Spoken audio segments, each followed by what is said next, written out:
The more and more you eat tasty dishes, your punya comes down. Actually, the Agarwal sweets and the Bombay sweets, they eat you, but you think that you eat them. It diminishes the stock of merits. When you eat one laddu, that much of punya is deducted. You have a savings account in the bank. If you issue out a check for 10,000 rupees, well, that amount will be deducted. You can't expect that amount to remain there. So the more and more you refrain from enjoying, the more and more you strengthen yourself. So don't be carried away by the pleasures of life. Then point 9, unlawful money, even if spiritually spent, does not yield good results. Supposing I print fake rupee notes, I prepare a money printing machine, I produce 500 rupee notes, I become a millionaire. My conscience pricks me. Then I decide to spend the money in the right way. So what I do is, I spend 50% of the money on temples, on good people, on charity, like that. But Vidura says, even if you do good things by unlawfully earned money, you won't get good results. Then who will get the results? Whom you cheated, they will get the results. When I print fake notes, I cheat the Indian population, 100 crores of Indians, I cheat them. So your good deeds will go to them. So never think that I can steal money and spend it in the right way to escape from punishment. It is never possible. So that is point number 9. 10. Pleasures must be enjoyed in the company of relations. Supposing you become rich, Vidura says, never think of keeping away your relations. Your poor auntie, your poor uncle, your poor distant relations. Let nobody come here. All money is for me. Don't say that. If you become rich, you share it with your relations. Never be a glutton, never be selfish. Your co-born brother will be there, suffering for food. You give him, get a good amount. In Porto Novo, which is otherwise called Parangipete, near Chidambaram, one medical shop owner won a lottery prize. The first prize came to him. It was in lakhs. You know what he did? He was very anxious to tell the news to his parents before they would come to know of it through others. Before my parents come to know of this news through newspapers or through others, I must go and tell them. He went and placed that lottery ticket at the feet of his father, gave namaskaram. Father, this money you gave me. You do whatever you like. Then he said, I have 4 sons. They are not well to do. I don't want you to give all the money to them. Just give each 1 lakh. They will open a shop and they will be happy. He obliged. All the brothers were benefited. The rest of the money he had for himself. He bought buses running along very promising routes. He became all the more rich. Now what happens is brothers are very grateful to him. They are like his right hand. They won't allow him to suffer. So he says, when you deny money to your relations, you are making them as your enemies.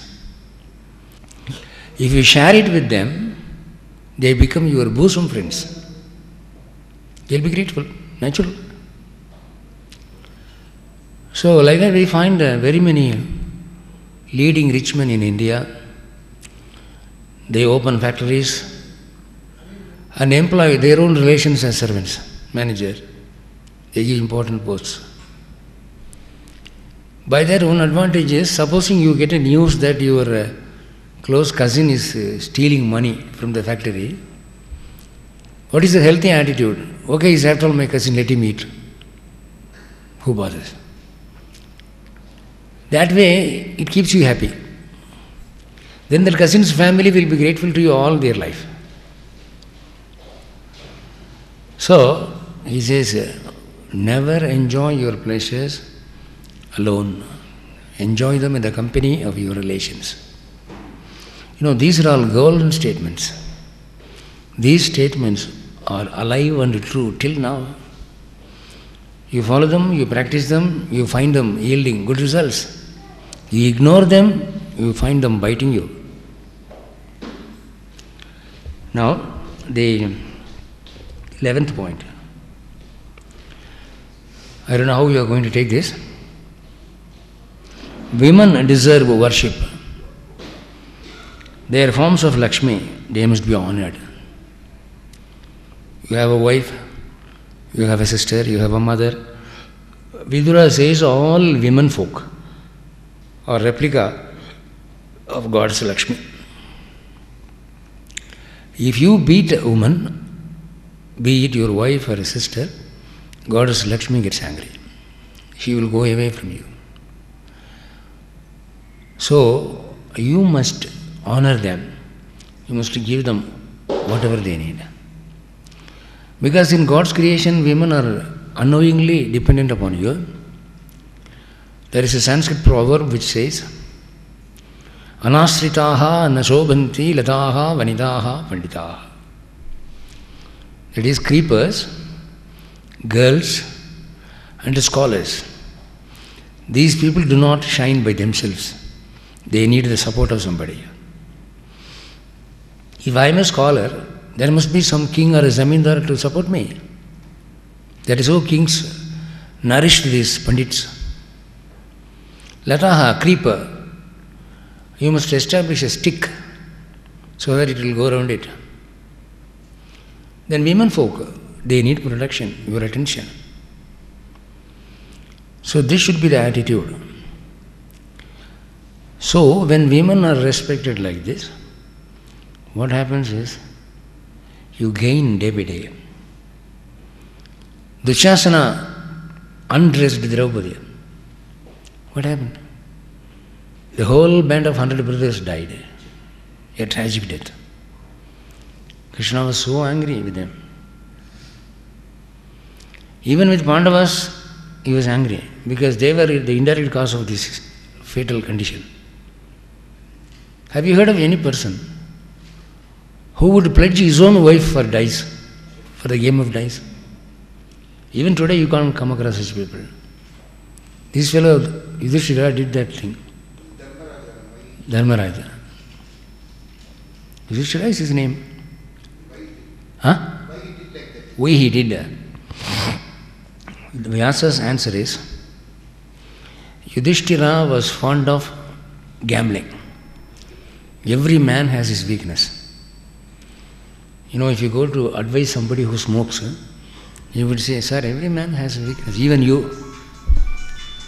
So my weakness is smoking. I can't give this up. That way, Yudhishthira had the weakness of gambling. If you roll the dice upon the table, without inviting, Yudhishthira will sit down. Come on, let me play a game. Even today you can find people playing cards, rummy, they have different names. He had his weakness for this dice game, and in order to get back whatever he lost, he tried that risky attempt to pledge his wife. Of course, he was not happy about it, but he did it. Point number 12. It's a rare statement. If you take bath daily, you will get strength, beauty, good voice, good pronunciation, good smell in the body, and beautiful girls will be attracted to you. The requisite is just to take bath daily. There are some people who say, I do take bath every Sunday. Now you are missing What are those things? Strength, beauty, good voice, good intonation, good smell, and beautiful girls. There are some people who think that if you apply scent upon your body, you are not taking bath will be hidden. But what happens is, the scent with the combination of the already present dirt produces a new sort of a smell, which people are very sensitive to. If you go and sit near them, they will say, what is this fellow, man? He never takes bath, it seems. He tries to cheat us by scent. If you go to perfume shops, you find France scent, Czechoslovakia scent, Russian scent, American scent. All these country people never take bath. That's an important thing. Those people don't have this ethical rule that you must take bath daily. Their religions do not say that. You can remain without taking bath. Without taking bath, you can go to their worship places. Their religion is permitted. So here Vidura says, make it a duty to take bath daily. If not a head bath, at least with your shoulders, so that you can be a new man. You would have heard about a deity called Mukti. Mukti is the elder sister of goddess Lakshmi. She is called Jeshta. In Tamil we call her Mudevi. She is waiting for catching hold of such people who don't take bath. She is loitering around. Which holy soul has not taken bath for the last 3 days? Let me go and catch him. You would have studied this Nala Maharaja's story. The time came when Nala Maharaja was to be held in tight grip by Saniswara, 7.5 years. But Saniswara could not catch hold of Nala Maharaja because there was nothing wrong with him. He took bath daily. He followed all acharas and anushtanas. Saniswara could not go near him. But he was watching patiently. One day Nala Maharaja, after returning from the toilet, forgot to wash his feet. This Saniswara thought, oh, this is the most apt time. He caught hold of him, and you know what happened then? He went to the forest. He lost his kingdom, his wife, everything. So taking bath has something seriously to do with your fortune, future, prosperity of the family. So don't take it lightly.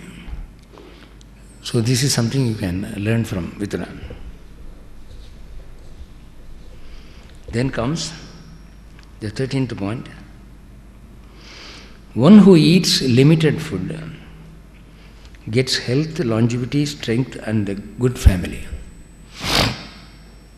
As far as Ahara Niyamam is concerned, Ahara Niyamam deals with eating. Elders say that eat limited food. When you feel that one more idli can be contained in your stomach, please get up. Don't check up that your stomach is full. After checking up that one more idli cannot be contained in your belly, then you get up like a hippopotamus, move slowly to the wash basin, unable to wash your hands. Then you go and lie down on the easy chair. It's a very bad habit. Eat always 75% of your belly. Don't eat more than that. Even if you eat like that, you put up punch belly. You become bulky. You are not able to climb stairs. So maintain that. So a person who eats limited food gets health, longevity, strength and good family. 14th point.